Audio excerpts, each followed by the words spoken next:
Well, hello everybody. Welcome to the Take Action Team call. My name's Stu Weigel. I'm standing in for Mr. Warren Lance as he travels the world and keeps on supporting everybody from Australia to Mexico to Thailand to beyond. I know he's over in the UK right now in London, so we'll continue on without him, but we'll have him in our hearts the whole time. As always, Take Action Team is here to not only give you the tools to take you further in your business, but actually get people in here to share their experiences and take us even farther about how they did it. Tonight, we are blessed to have two absolutely incredible people on the call tonight that have done some miraculous things within the business at a very, very young age. They're very inspiring. And if you didn't hear them on the call from before, their energy is incredible. We were so excited. I don't think that I've seen more energy come away from our team since, that was kind of like the stepping edge for us. And so we're super excited to have both Morgan and Cameron back on the call. So it's great to see you guys. Good to see you. Good to see you as well. Thanks for having us. That was so cool chatting to you this afternoon when you said that how much your team got away from the last call. So that got us even more pumped and fired up for this one because, yeah, we thought that last one was like, oh, we could have done better, but apparently we delivered. That's what it's about. No, it was absolutely amazing. We were so excited about it. You guys' energy, authenticity, just the way you guys came across. It's real. You guys make it real, which is amazing. You guys weren't trying to say anything that wasn't there. There was no polish. Some people were very scripted, and you guys were just authentic. And so it kind of shows the real side of this business because this business is real. So, yeah. And I know you've been traveling lots today, so we're just excited, and thank you again for taking the time to do this. No worries. So we'll start off kind of a little bit. Maybe Morgan, you can tell us a little bit of your backstory and let us know kind of how you went through. I'm not sure if everybody knows, and it might have changed since the last call. Who knows? You guys are moving so fast. But Morgan, are you still a 4-star? Yeah, I am. Okay, and Cameron, you're still a 2-star? Yeah. Okay, that's going to change, I know for sure, super quick. You went 2-star in 6 months, so I can only imagine you should be a millionaire by the end of the year. So, but Morgan, if you want to start a little bit with your backstory and let us kind of know how you got there, and we'll start there. Yeah, for sure. My backstory, man, depends how far you want to go. I'll try to keep it quick, but I'm doing Isagenix now for just over 3 years. I first got started when I was 21. I was an apprentice carpenter at the time, working my ass off, getting nowhere, and the only one successful person I knew, he was also a builder, and his words of advice and encouragement were to me to just work my ass off. Pretty much that was how you become successful. He's like, you just need to work. He goes, don't go out and party. Don't enjoy your life. This is what I heard anyway. He said, don't pretty much smile. Don't have fun with your life. You just want to work every second of every day and save every money and be really tight with your money. He literally said this to me. So I was programmed to think that the only way I can make money is I do my 60-hour work weeks, and then I'm going to go and pick up some cash jobs after work and maybe on a Sunday as well. Because I'm thinking, hell yeah, I'll put another $100 in my bank this week. I'm going to be a millionaire in no time.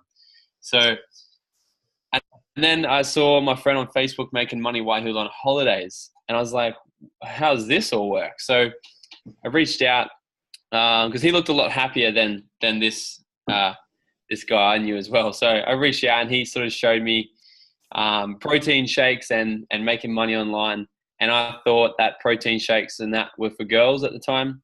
I was a kickboxer, and I didn't really do shakes or anything like that. I was on a U-Butte system, U-Butte diet, and thought it was good. And then I kind of shrugged off for a little bit until I just saw that every single person around him that he was helping had a heap of energy. They were happy and they were loving their life. And then I realized that I had no energy and I hated everybody and I wasn't happy. So I decided to just put my ego aside, jump on board, give it a go.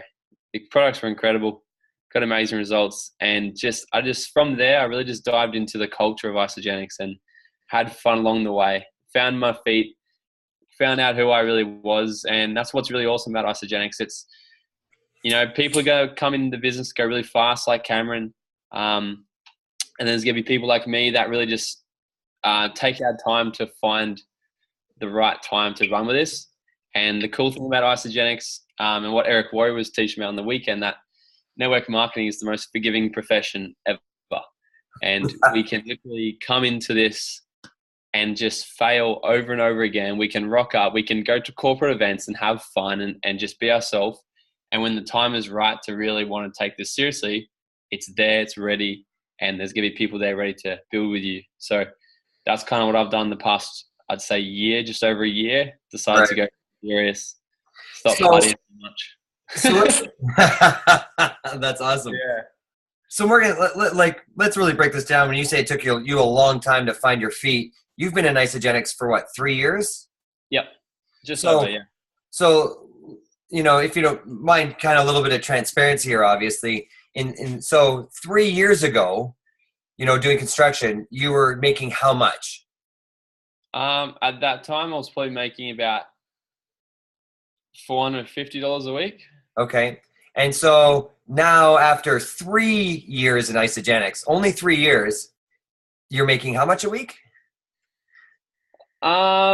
This week, well, the week that they're going to pay me next week will be, I think it's going to be about $4,000, but that's with a little bit of extras and stuff in. But I'd say to be average, I'd say about $1,500, $2,000 a week kind of thing. About 4 to 5 times the amount that you were making before. Yeah. After 3 years of work. And so what I love about that is you taking a long time to get it. I think that's incredible, because to a lot of people, if they could be doing that, it would be absolutely insurmountable. So I love your humbleness. It's like, it's not, I definitely wouldn't say I've been building this business since day dot. I think in my first year, I enrolled probably about 8 people in the whole year. The first year to 18 months, maybe 2 years, my business was mainly about me finding self-development, finding who I really was, and just learning to love life. Like, no one ever told me that I want to do whatever I want and live life how I want it. So I went through a crazy phase. Jenks was just that amazing culture to allow it, where I was just meeting cool people, going to the events, going to the parties, just having fun. And then when the time was right to really go serious and build a business, it was also there. And I developed a lot along the way as well. So what was the switch? What was you're in it for 18 months, you're kind of having fun, you've maybe enrolled, 12, 13 people at this point. You're saying you're taking a lot of self-development, which, we talk about this business being, a self-development course with a compensation plan, right? Yeah. So we're at that point, and then all of a sudden what clicks? Because now you're talking about how you basically went from not doing anything to 4-star in a year and a half now. You've now cut down the timeline of success. Yeah. What changed for me, I started really getting serious in self-development. So not just reading books anymore. I started to actually immerse myself in seminars and things like that. And I done a course, I don't know if anyone knows Preston Smiles and Lexi Panos, 2 incredible people. I done a course with them, my first leadership course, and pretty much they just tore me to shreds, pulled the mask off me, and just showed me that, like, pretty much it was gruesome. It was such a cool weekend. They just showed me, but they just showed me that, like, how you meant to lead any area of your life when you carry on like this and everything's a joke and everything's a party and everything's fun.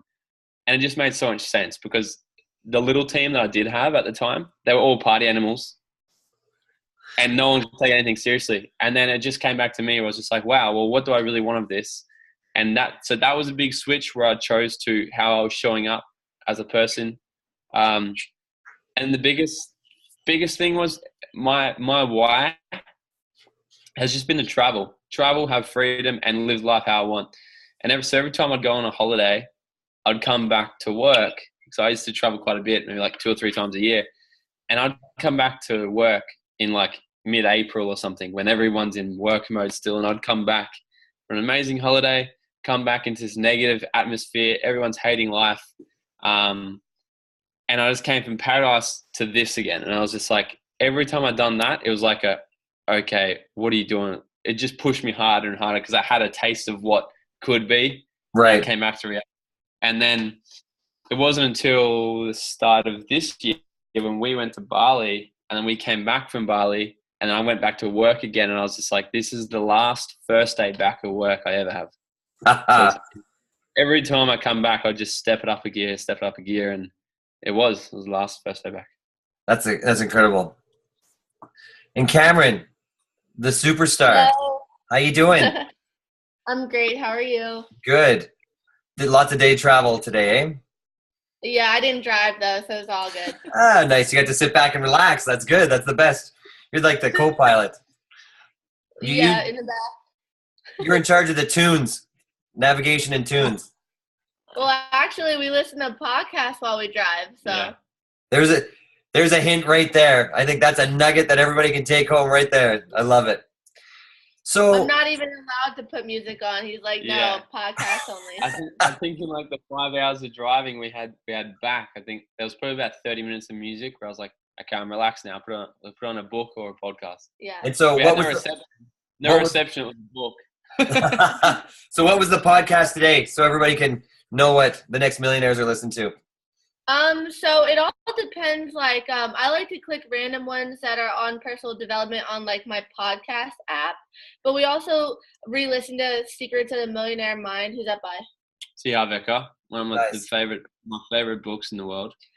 Yeah, so we re-listen to a lot of stuff. Like all the Isogenics podcasts I've listened to over and over and over and over again. And just, there's power in the repetition because then it actually sticks. So. I think the best podcast channel, and it ties into what we're going to dive into a little bit soon, is everybody write down Addicted to, the number 2, Success. Addicted to Success. By one of my friends, Joel Brown. He's an absolute legend from Perth.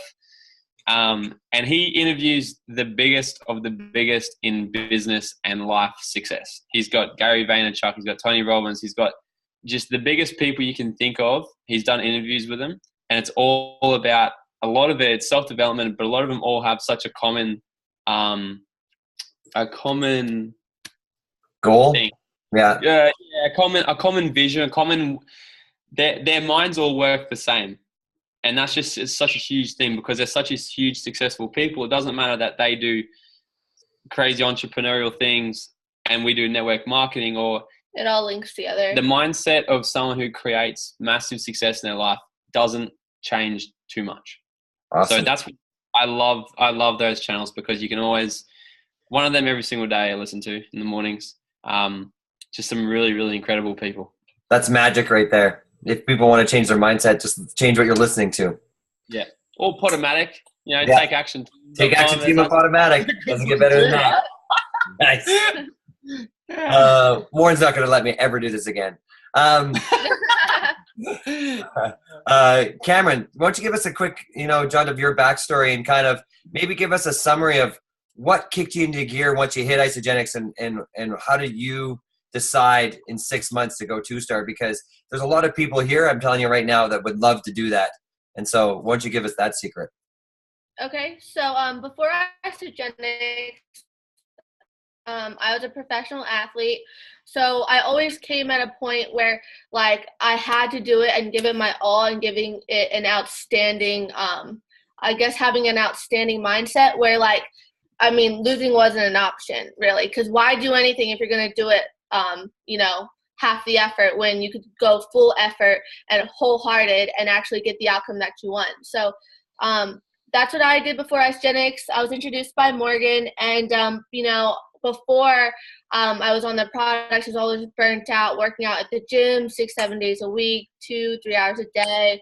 I had to take a nap during the day in between training. Like my body was hurting.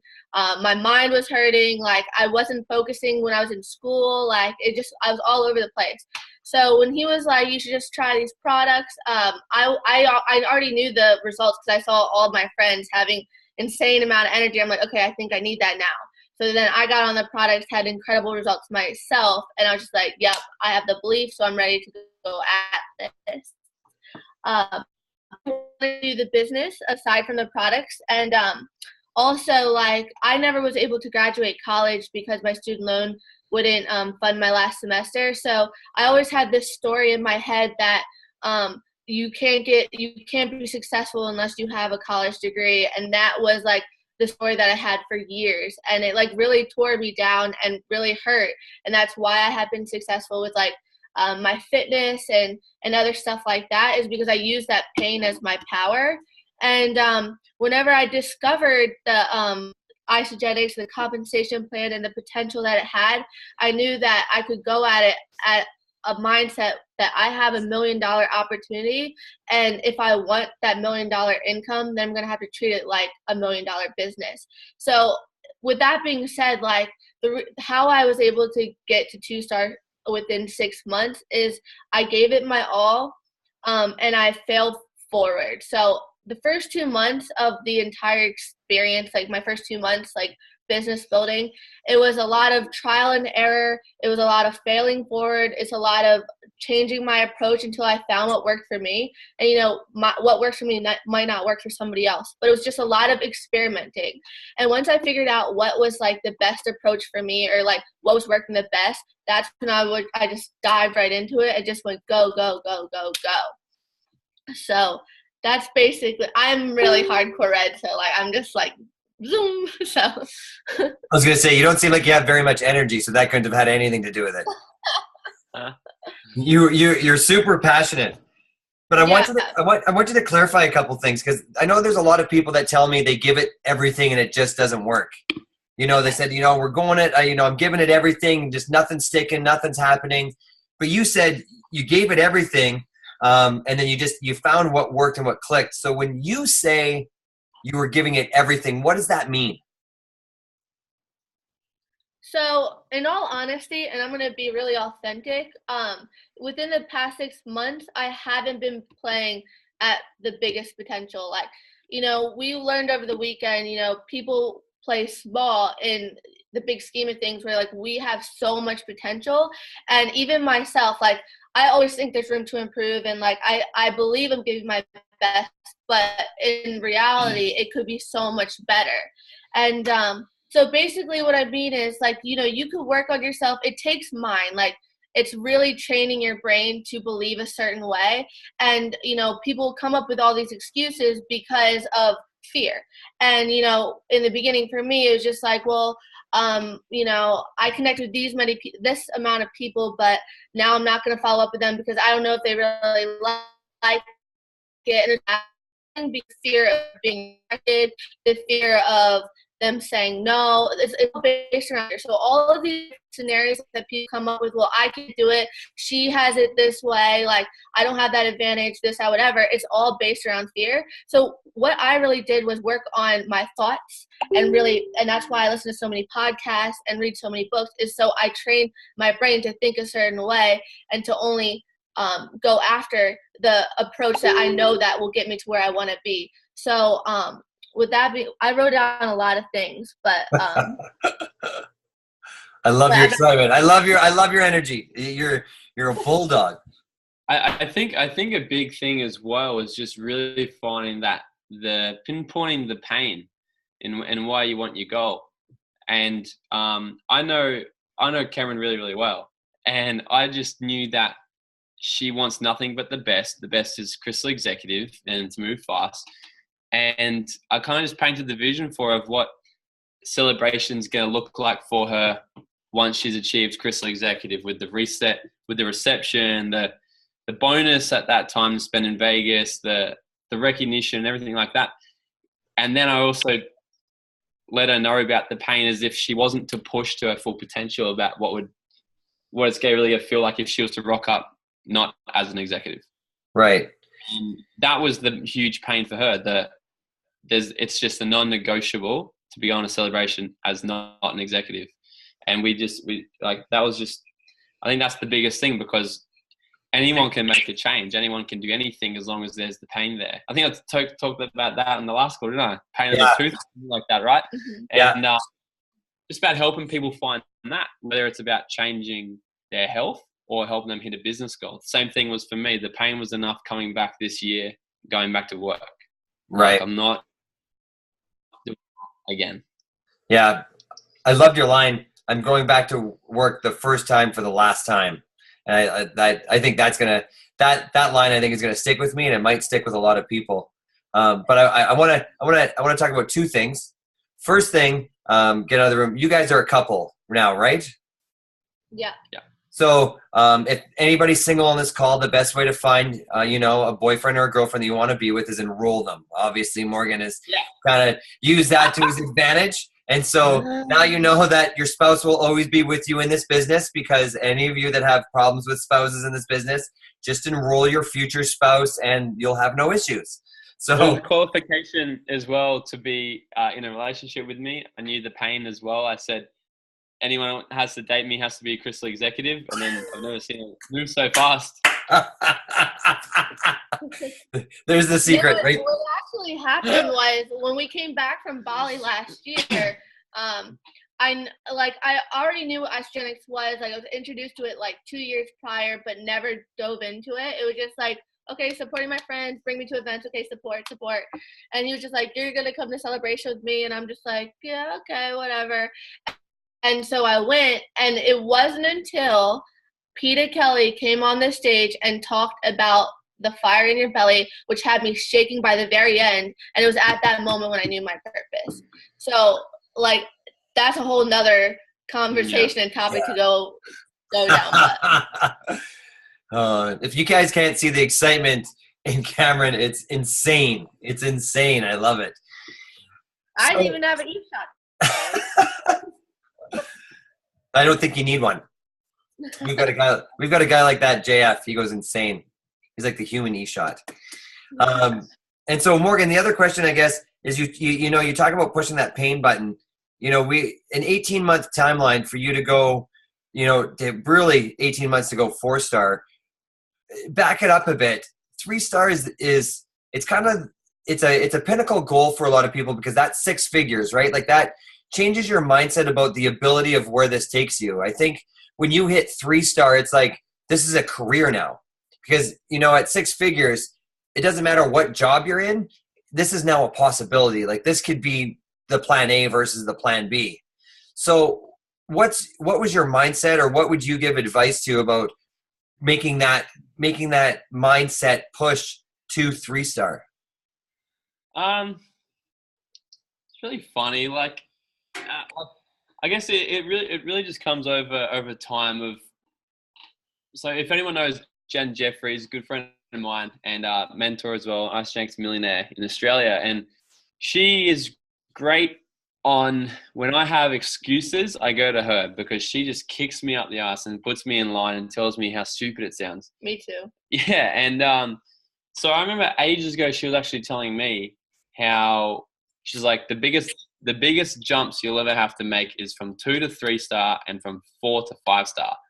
She goes, you need to grow a lot as a human and a leader to make those jumps.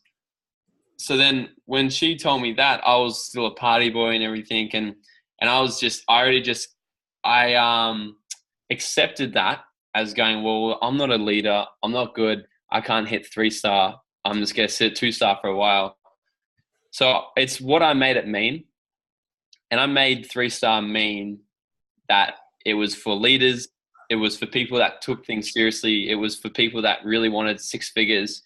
And that just wasn't me. Or at least I didn't think it was.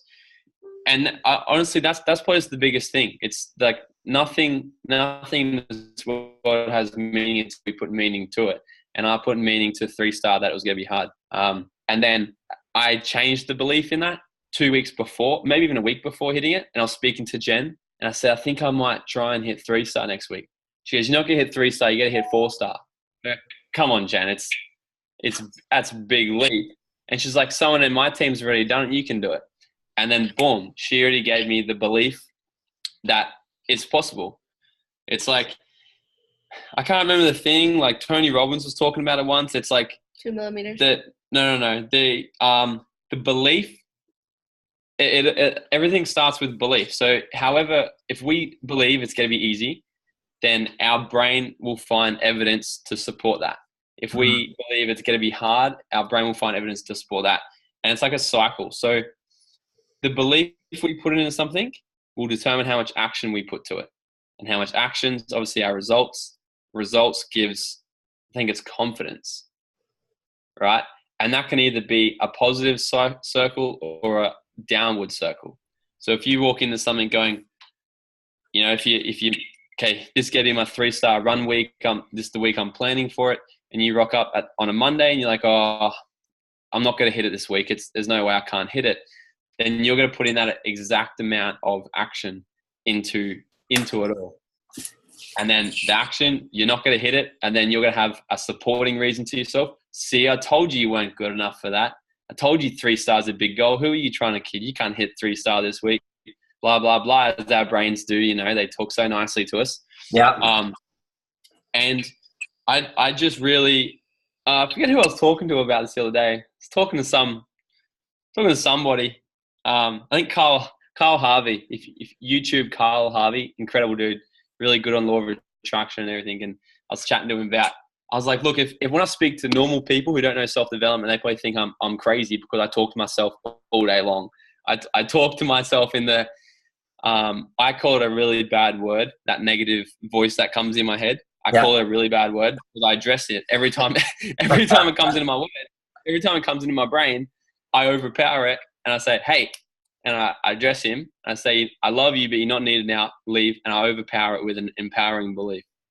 So every time there's a disempowering belief come into anything. So when you're thinking of you being a 3-star or wanting to run for that 3-star, and you're thinking, oh, this is a big goal, blah, blah, blah, just catch the word and just go, there's so many 3-stars out there who really wants to hit it. Like, I can do this. And overpower it with positive belief. And when you're really thinking more positively and you have a lot more belief for it, everything's just going to follow. You got to put a lot more action in, you got to get a lot better results. And then the confidence that comes from it, you're like, holy crap, look what I've just done. I can do more and more and more. And so up until I hit 3-star, I had the belief that eventually once I get to 4-star, that hitting 5-star is going to be impossible as well. I'm not anywhere near hitting 5-star yet, but I don't see 5-star as a stretch goal. I don't actually see it as a goal. I see 7-star as the next goal. So I don't see a 5 or a 6-star. I see a 7-star. And that's exactly how I kind of used to portray 4-star. I had no intentions of ever sitting at 3-star. I was like, because what I really want, I want to get to 4-star because that's like qualification to go to be, what's the word? Qualified for starting bachelor. So I'm like, I don't want to muck around 3-star, 4-star is what I want. So just pouring the belief positively into that. And it's honestly a mind game.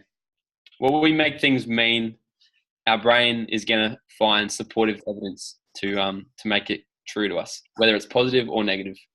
I love that. I think we could end the call right there. And I think that would be like, that's the nugget. I think that comes out of this. Because I've got pages of notes already, but it's, you know, like you said, you've got to believe that it's possible, because when you believe, then your actions follow what you believe. And so what you're saying, and I think this resonates with me right now, and so I think it's got to resonate with a couple other people out there, that if you're not achieving what you want to achieve, then you just don't believe that you can achieve it, is what you're saying. Yeah. And so you got to find out why you don't actually believe it. And then you will turn in and do the actions that to get you there. Yeah. And another thing, this is huge, right? Because you'll hear a lot of successful people talk about affirmations. Like, I love affirmations, do them every day as well. But they need to be congruent and still real. Okay. So when I was cycling 2 to 5 times a week, I would write cycles all over the house. And every time, and I'd write affirmations, I'm a 4-star, I'm a 4-star, I'm a 4-star. And the goal was that huge where it was just not believable. As much as I wrote it and put it around the house, it wasn't congruent. The energy didn't lie in my body. It wasn't congruent. And it was almost as though I'm lying to myself. And I this is what I learned from Joel Brown, who was talking about this the other day. And I can't remember the exact words how he put it, but it was something like that, where if you've got to choose the affirmations and what you're trying to bring into reality, right, they've still got to be congruent with you and realistic to a point. Because if they're not, it'll go in reverse. It'll go in reverse. If you're not congruent, it's gonna do like negative. I hope this makes sense. It's like It does. it's having like a negative impact on you, and you're feeling like a liar, and then you're putting blame and guilt and shame on yourself because you're in your head you're a liar, and they're the lowest forms of vibrations. So when I was doing that, I used to walk around the house, and every time I'd see 60, I caught myself actually trying to dodge it. I'd put the post-it notes all over the house, and I knew where they were, and I'd try to dodge them because I didn't like how it felt when I looked at it, because I knew it wasn't real. I knew it wasn't me. So once I knew that, I ripped them all off, and I just put 20 cycles. I said, how about we just hit 20 raw more often? Yeah. And then we'll look at it. So that's what I started doing. I started manifesting and focusing on 20. I'm like, let's go 20. And then as soon as I put that up, I was like, yes, like I got excited when I saw it because I knew it was possible. I knew it was there. And then once I started getting 20s, then I was like, okay, 60, 60, 60. And now on my phone it's 100. And it's like, it's just at that barrier where it's like when you see it, you get excited because, yeah, it's like when you see it, you get excited because you know you can do it, as opposed to someone just starting out. Yeah. As opposed to somebody just starting out and saying, yeah, I'm going to hit, Morgan's got 5-star on his phone. I'm going to put 5-star on my phone, but it's going to have a reverse impact on you because it's not going to be congruent to you, and you're not going to even believe it yourself. I hope that makes sense to people. It was crystal clear. So now here's the big question. What is the first major goal to hit? So say for me no, if your advice to anybody, like if they're walking around, let's say you just started, or you're cycling 2 to 3 times, what's, I guess, if I toss it up to you, what's more important? Would you say hitting 1-star or hitting executive? Like when you've got a new person starting out, what does that first goal look like when you're saying, focus on the one thing, believe you can do it, you're going towards it? What is it? Yeah. I believe everything starts at executive. You're building your foundation up until you hit foundation, or up until you hit executive, and then you're still building it. I'm still building my foundation. So I really believe that everything starts at executive, and it's actually way shorter than a 6-month goal. And I know Isagenix puts this 6-month like Crystal Exec title to it, and you have 6 months to hit it. But I truly believe it can be hit so much faster than that. And what it really comes down to is you have to become really clear on your goals and really see it before you take that action. Because once you see it and you have the road to where you're going, like your lights are on and you can see where you're going, then it makes it that much more easier. That's much more real. So like whenever I was running for 2-star, for example, whenever I was running for executive, this was what I visualized. I visualized at celebration running down the aisle, waving my lanyard that said Crystal Executive, and that's what I saw in my head every single day. And if I didn't hit that, I know that when I was at celebration, it would hurt real bad because that's what I truly wanted. So because I had that pain point and I was very clear, the goal was executive, it was then that I made the different decisions and mapped it out in a certain way and just rewrote it over and over and over again, took those necessary actions to get there because it was clear that was the end result. Same with 2-star, same with where I'm going next for 3-star and 4-star and so on. You have to just really become clear. And some people like, well, visualization, like I don't understand how you see it, but it's the same exact concept where when I was going for my fitness competitions, I already had it in my head. Like I didn't practice posing. I didn't practice how it's going to come out. I literally visualized in my head the exact motions I was going to make, the exact way it was going to the end result, how the crowd would react, and it would exactly how I saw it in my head. So just that's what I use, the whole power visualization, just the same with running for exec, running for 1-star, 2-star. It's just you have to become very clear in what you want. Otherwise, it's going to be like you're walking in the dark. Yeah. And yeah, just piggybacking off Cameron, executive is Chris Executive, really. Definitely the first goal you want to be looking for, because I hit 1-star when I was a manager, I think. It doesn't mean anything. Like, not doing discredit to anyone that's 1-star, but like, you know what I mean? Like, I hope everyone knows what I'm trying to get at. Like, if you're really looking to, like Cameron said, build the foundation of your business, it's not 1-star, it's executive. Executive is deep. That's what it is. Being executive means you've got a deep built business, well structured, well foundation, and from there it's about empowering people to then step up, manager, director, executive, hitting 1-star, 2-star. And once you hit executive, your stars will come once you start helping people in your team hit their 5-cycle bonus. Like, they brought in the 5-cycle bonus. Like, how amazing is that? It's like a half milestone for people. And that's what we done in when I hit 4-star. I focused on Cameron was hitting 2-star. I'm like, how many people do I need? How many people are close to 5 cycles? And I think we got 4 people to 5-cycle bonus that week, something like that. Awesome. And so yeah, to answer your question, the first and most important round is the executive. And Lynn Hagedorn brought it home so good in August. She said, hit executive and then hit it again, because I did this. So many people do this. Hit executive and they see it's like climbing this ladder, and you climb, you get to the top and you ring the bell and you think you're done, and then you climb back down. And it's not like that. And like I said, I done that. I'm like, yeah, executive, I hit it. And then I'm like, yep, exec, boom, get my badge, all that, feel great, $1,000, thank you. And then next minute you turn around a few weeks later and you're like, oh, I've got 3 consultants. What happened there? Right. So hit executive and then hit it again. And Awesome. again. Just over and over and over again. All of a sudden you got more stars than Susan Slides. Wicked. Yeah. So I've got another question for you guys, and I'm saying this based on a lot of our teams. A lot of our teams up here are very local. So we've got like a Fort McMurray team, we've got a Nanaimo team, we've got a Calgary team. I know Cherie's got a team in Australia, and Darlene's got a team in Edmonton. So we really focus about building a team in an area and then getting everybody there. But you two do a lot of traveling. And so I'm imagining, and you can tell me if I'm wrong, but I imagine you guys just have people everywhere. There's a couple people over here, and there's a couple people over here.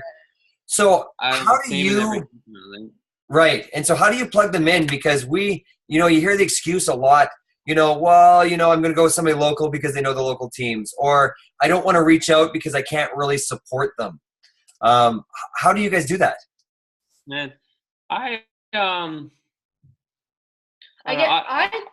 think we make the culture. We have created a culture, and to it, like in a sense where it is this way, and like so we have our team calls, and it's this time, and we'll set it out for, and like we don't really we try to make it work. Like the time's super bad, but at the end of the day, we're really grateful to be part of Isagenix, because if you've got a team in UK or whatever, right? You got a team on just the other side of the world. You guys are in Canada. You got a team in Asia. It's a complete different time zone. I guarantee if you reach out to somebody that's in Asia, somebody that's building, if you don't even know anyone who's building in Asia, just speak to corporate. They'll G you up with someone there, right? There will be team calls happening, and you can plug your team into. There will be team events happening. Isagenix is building. They're not they do things right. Everywhere they set up, they've got amazing foundations. They've got amazing leaders, amazing corporate staff, opportunity meetings happening regularly everywhere, except maybe China, right? But it's coming. It's coming. Yeah, we're open there, but we're not. It's weird. But like I said, like any other place in the world, there's going to be something happening there. And there's leaders in every single place. So, and even us, like if you got team on the Gold Coast, Australia, that's my hometown. plug us into them, and we can point you in the direction of where there's weekly calls happening, training calls. There'll be opportunity meetings and launch parties. And then the biggest thing is not to be a victim. Like, I don't know the nicest way to put that, but we're CEO of our own business. So it's not up to anybody else to build this except for us. We started doing our own team calls because there wasn't any team calls.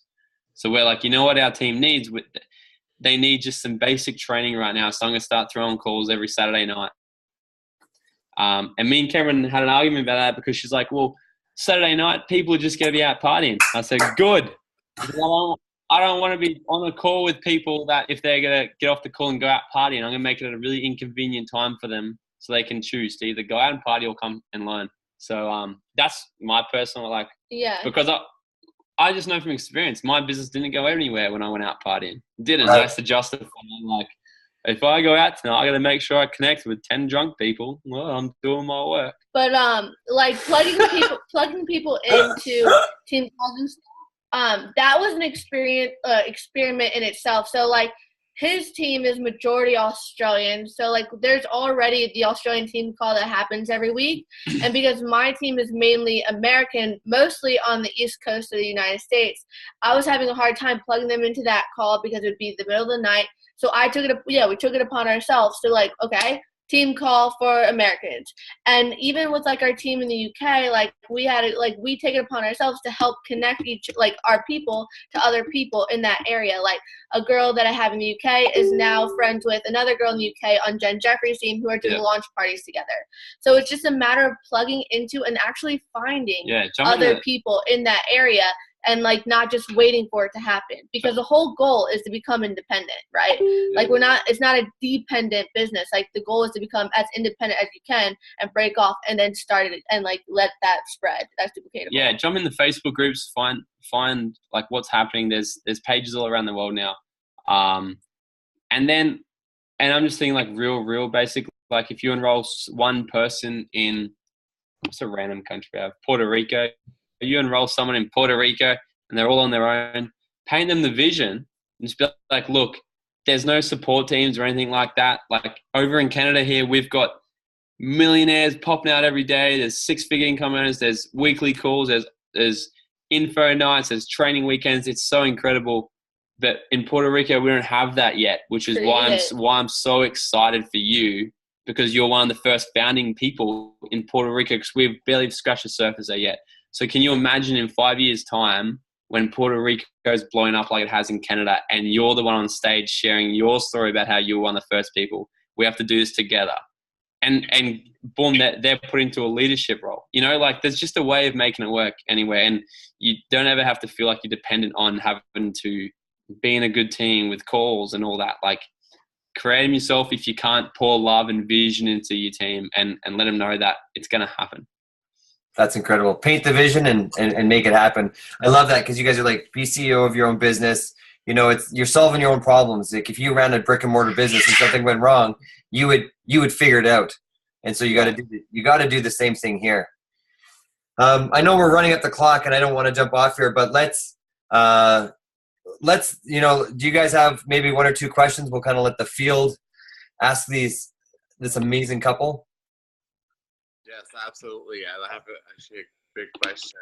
So for myself, like being part of the start team, and I find like in my local, it's really very small. It's pretty much myself. So, and part of my team and all the people in my team is mostly older people. So, and that's why I want to reach out. Where I'm struggling is our own generation. That's where I'm like, okay, how do I paint a vision for them to understand this whole network marketing, right? So so I don't know, for the start team, right? So that's why.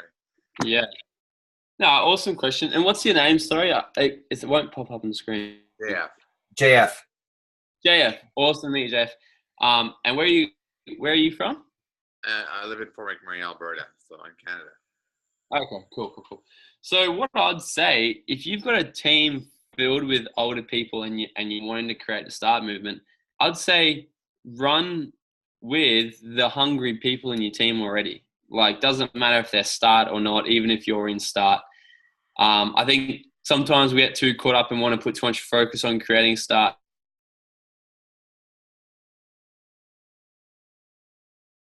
Oh, you're cutting out.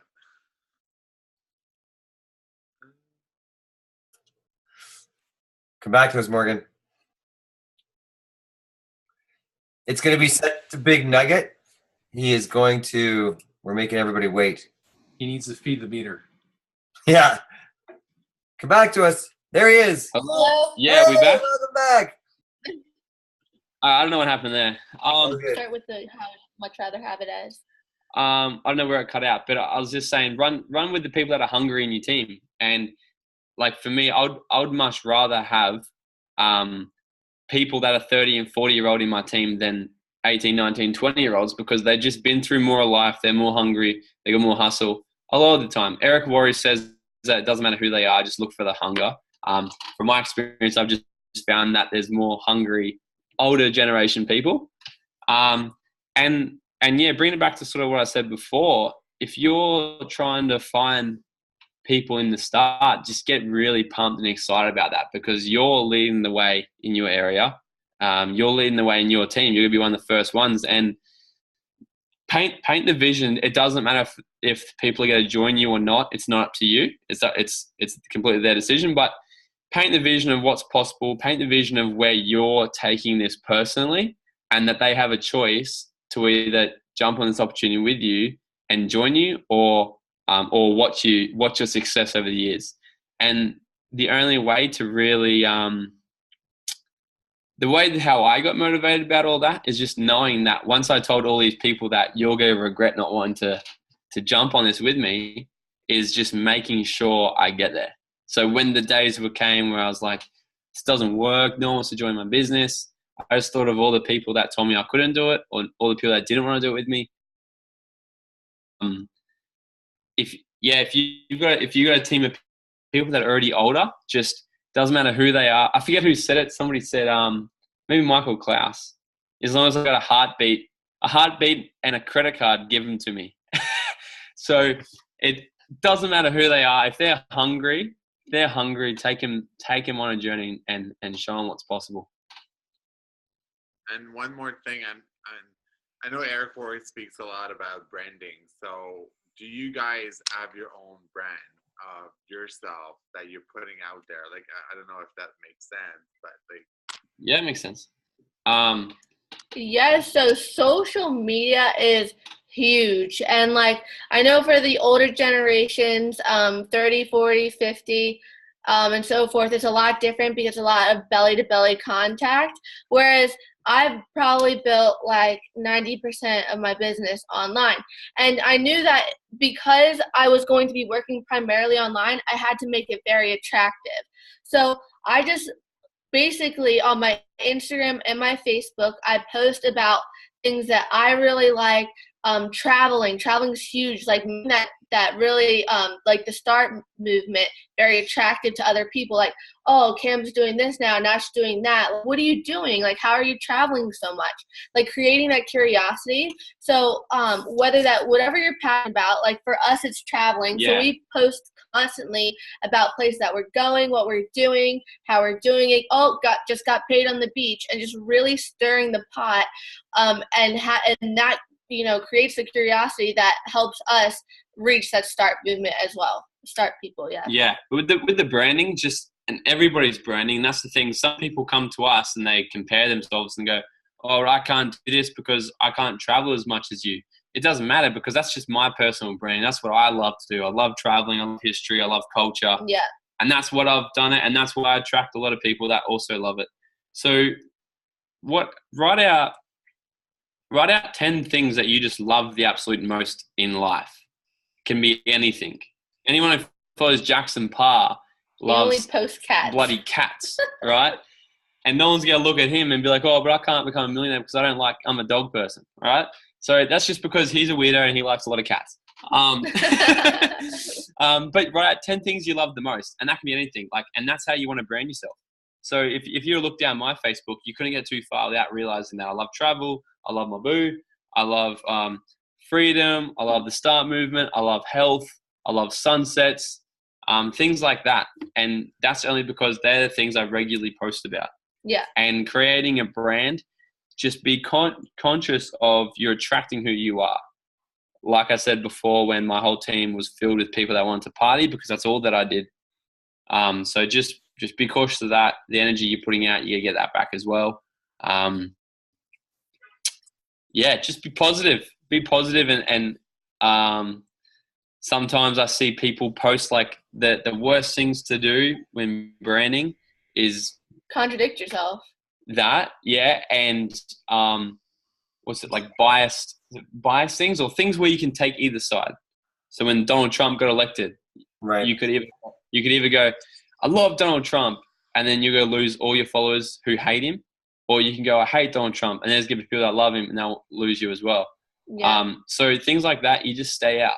Yeah. You don't need an opinion on things like that. You let other people fight, and you keep sending your happy vibes, attracting who you want. Yeah, and like for my branding, like him, I love traveling. I love positivity, growth, personal development. My boo, I post a lot about him.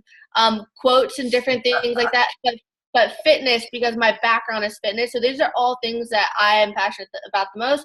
So I post that the most.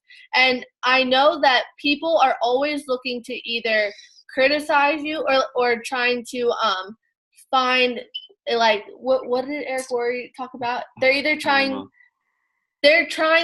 they're watching, trying to see if you're being real or fake to your word. So if I am posting fitness and health and this, that, whatever, but then I post a Snapchat of me drunk at a bar, it contradicts myself, and that loses trust from other people, because people see that, oh, well, Cam posts all this health stuff, she's always fit, but she's actually at the bar drinking all weekend now.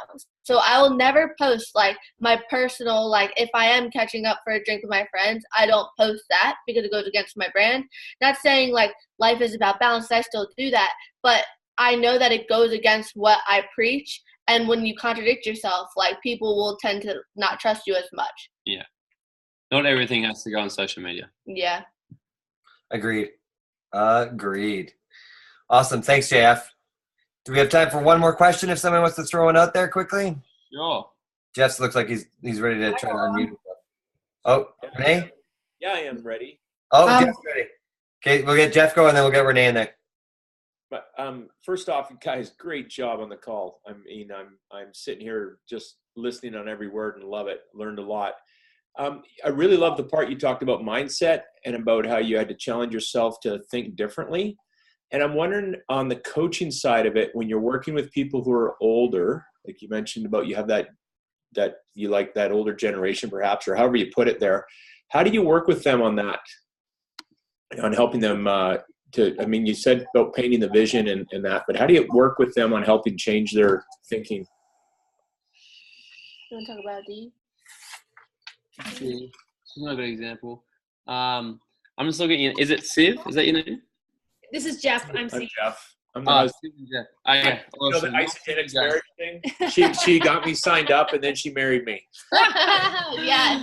I love it. Mindset, are you asking for yourself, or are you asking for somebody in your team?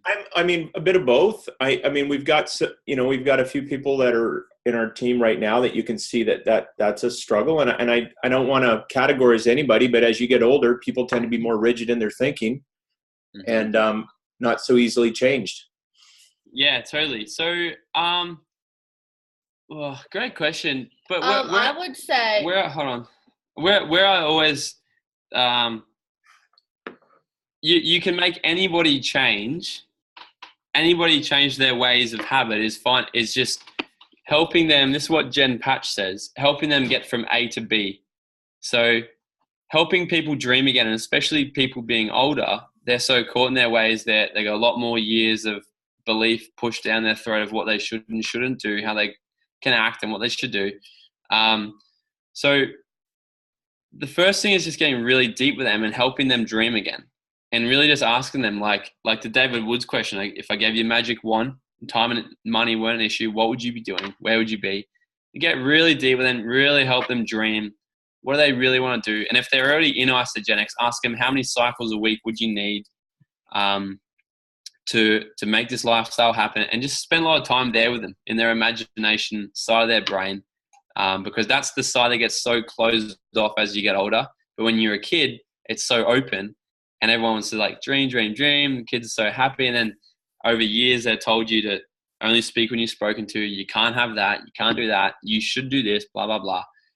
And then they live so much in their logic side of their brain. And so just helping them dive into their emotional part of their brain first and really getting attached to what could be.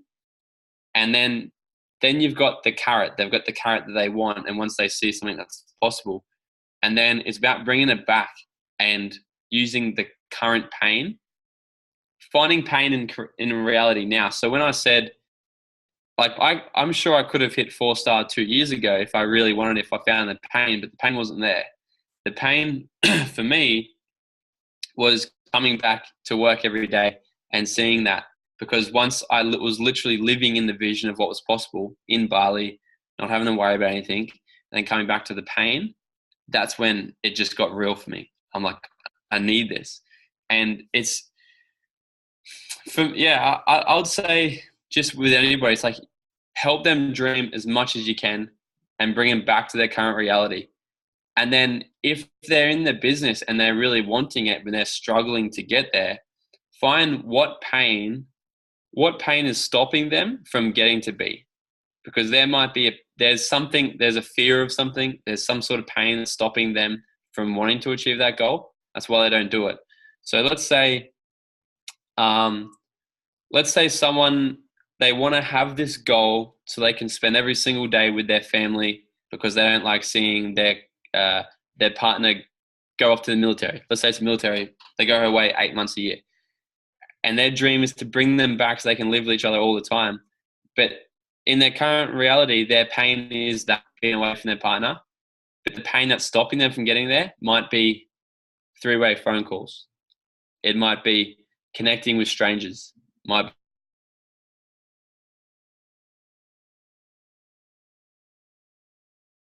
You can't force somebody to make the change, but you can make it known to them that it's their choice. So look, either way, you're going to be sitting in a pain. Either way, you're going to have the pain of watching your husband leave the kids for 8 months a year, or you're going to have the pain of having to connect with people every single day. And I just want you to know that every time you're choosing not to make those 3-way phone calls, you're choosing to stay in the pain of letting your husband go away to work every day. Does that make sense? So it's, that's finding that dream, finding the pain that why they need to move out of reality, and find the pain of why they're not doing it, and just letting them know that it's their choice. So it's your choice. You're not doing this because it's every day you don't do it. You're choosing to stay in the pain of your husband leaving 8 months a year. And that will play with them. Once they're like, this is my choice, that's when they're like, no, I'm not choosing that. That's when things get funny. Interesting. Mm-hmm. Yeah. What were you going to say? I was just going to say Vince. Vince? An events book. Actually, you keep talking because I think I've got a book somewhere that I might be able to even. Yeah. So I mean, everyone's different, but it all comes down to you don't know what you don't know, and really working on yourself in terms of, like, I always suggest Eric Ward GoPro, for example, for the starters, but also The Secret. Just the Power of Now, different books to really get you thinking in a different way from what you are used to thinking. And I have found, like, a lot of people do come into this business closed-minded, not even knowing it, because, there are such a wide, variety of different possibilities and opportunities that come with it.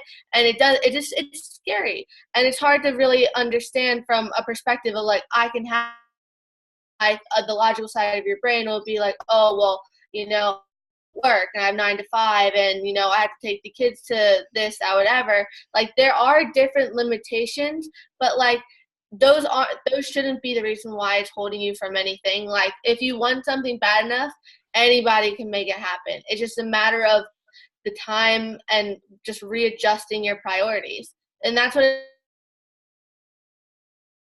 instead of listening to the radio station news, I'm listening to the podcast to really just train myself to think a different way. And even what I was going to say with events is anytime I've brought an older person to an event, it's been absolutely life-changing, whether that be University in Action with David Woods. They see a different perspective and they're not used to seeing, and in turn it gets them thinking and helps them change and be more open-minded.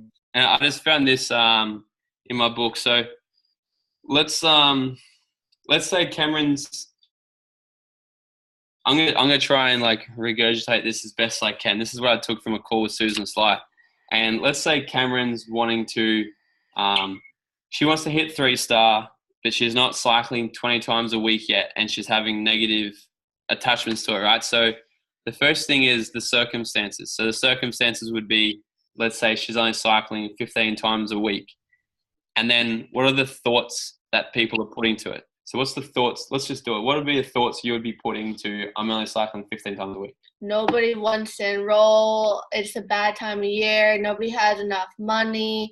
Like, I'm being annoying. I just can't get past. So a lot of negative thoughts. And then the negative thoughts are going to create feelings. And then how are you going to feel once you're telling yourself all that?